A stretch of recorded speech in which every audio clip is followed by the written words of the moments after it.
स्वामी। आज की वीडियो संत मुक्त प्रकाश भाग 3 से ली जा रही है। सत्संग के वचन है, काम क्रोध में भरभट डोले जड़ चेतन की गांठ न खोल, और वाणी है श्री स्वामी जी महाराज की। तो वीडियो शुरू करते हैं। कभी रूह काम में है, कभी रूह क्रोध में है, कभी अहंकार में है, इसको सांस लेने की भी फुर्सत नहीं मिलती। फिर इस पर और क्या क्या फंदे डाले हुए हैं, इसके ऊपर स्थूल सूक्ष्म और कारण ग्लाब चढ़े हुए हैं। जब तक 5 तत्व 25 प्रकृतियां 3 गुणों मन और माया के पर्दे ना उतर जाएं, इसको अपनी खबर नहीं होती। यह तोता है तो इस पिंजरे में कैद है और इस तरह की बोलियां बोलता है, इसे सुख कहीं नहीं है ही नहीं। जब इस पिंजरे को तोड़कर यह उड़ेगा, 5 तत्व 25 प्रकृतियां मन और माया सतो रजो तमो तीनों गुण इन पर्दों से निकलेगा, तब इसको अपना होश आएगा। जब इसको अपना होश आया तो यह सोचता है कि मेरा मालिक कौन है। यह आत्मा परमात्मा की अंश है, यह चेतन है, यह जड़ के साथ मिलकर जड़ हो गई है, इसको अपना होश नहीं है। सारे सत्संगी भाइयों से अनुरोध है कि वीडियो अंत तक सुने। वीडियो पसंद आया तो चैनल को सब्सक्राइब करें, वीडियो को लाइक करें, शेयर करें। और वीडियो पे आते हैं।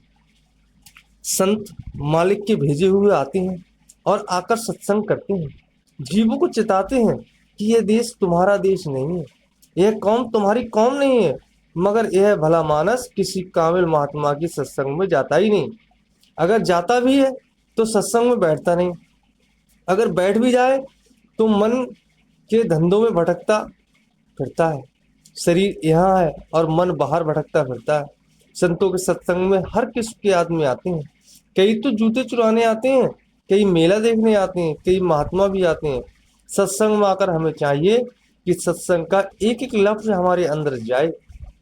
घर जाकर उस पर विचार करें कि जो महात्मा कहते हैं हमारे ऊपर घटता है।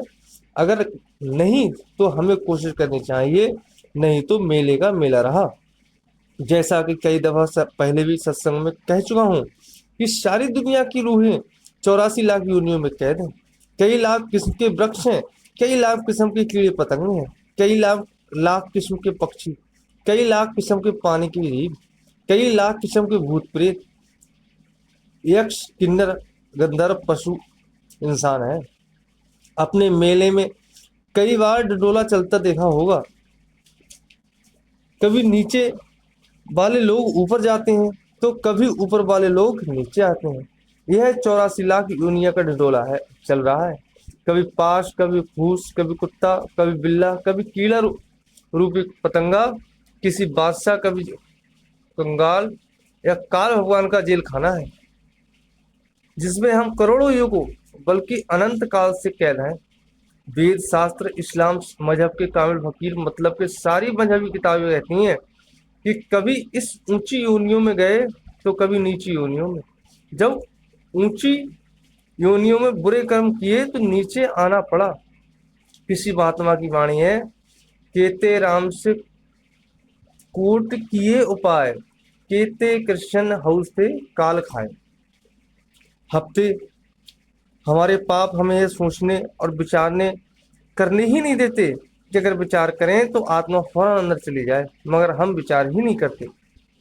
कभी आदमी की मौत खुद ब खुद नहीं होती, यानी आत्मा खुद ब खुद नहीं निकलती, बल्कि यमदूत कहो या फरिश्ते भी हर एक आदमी को मौत के वक्त आते हैं और उसको रूह को पकड़कर धर्मराय के दरबार में ले जाते हैं। धर्मराय उसके कर्मों के अनुसार जन्म दे देता है। जब कुछ वक्त के बाद फिर उसका अंत होता है तो पहले की तरह फिर यमदूतों के हवाले होता है और धर्मराय के सामने पेश होता है। धर्मराय फिर किसी योनि में भेज देता है। मानो यह सिलसिला कभी खत्म नहीं होता।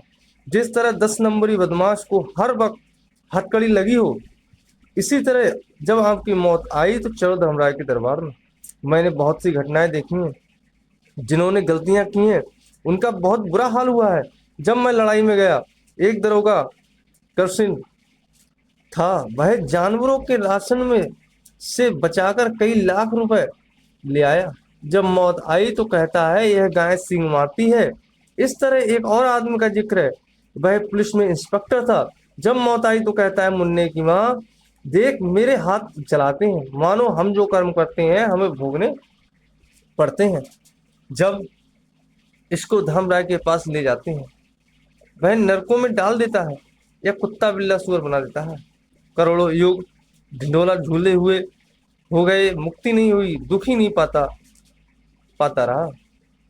मौत के वक्त हर एक मनुष्य को अपने किए हुए पुण्य और पापों की गठरी को उठाकर धर्मराय के दरबार में जाना पड़ता है। यही गुरु नानक साहब ग्रंथ साहब में कहते हैं कि आगे पहाड़ की चढ़ाई है, अंधेरा है, चढ़ा जाता नहीं, यमदूत डंडे मारते हैं, बड़ा दुख है। कहाँ यह रूह वायलू शरीक सतपुरुष की अंश हमारे रब्बी सतपुरुष के प्यारी बनना था, सतपुरुष में समा कर सतपुरुष बनना था, और कहाँ आज धक्के खा रही है, प्यादो यानी यमदूतों के डंडे खा रही है। अब संत कहते हैं कि हाथ अफसोस यह आत्मा मालिक की सारे जहां से उत्तम है, मगर यमदूत इसको जूते मारते हुए आगे से ले जाते हैं। फिर कहते हैं कि इसका गोत्र से तो देखो, सचखंड की वासी सतनाम के कुल का गोत्र, लेकिन आज इसकी मट्टी पलीत है। देखो कैसी मुसीबत में गिरफ्तार है, कितनी बेइज्जती सह रही है, कितनी कठिन घाटी का गिरफ्तार है। यह तो परमात्मा की अंश थी। तो आज की सत्संग की वीडियो यहाँ पर ही समाप्त होती है। सारे सत्संगी भाइयों से निवेदन है कि वीडियो अच्छी लगी हो तो चैनल को लाइक सब्सक्राइब करें, चैनल को लाइक करें और वीडियो को अधिक से अधिक शेयर करें। राधा राधा।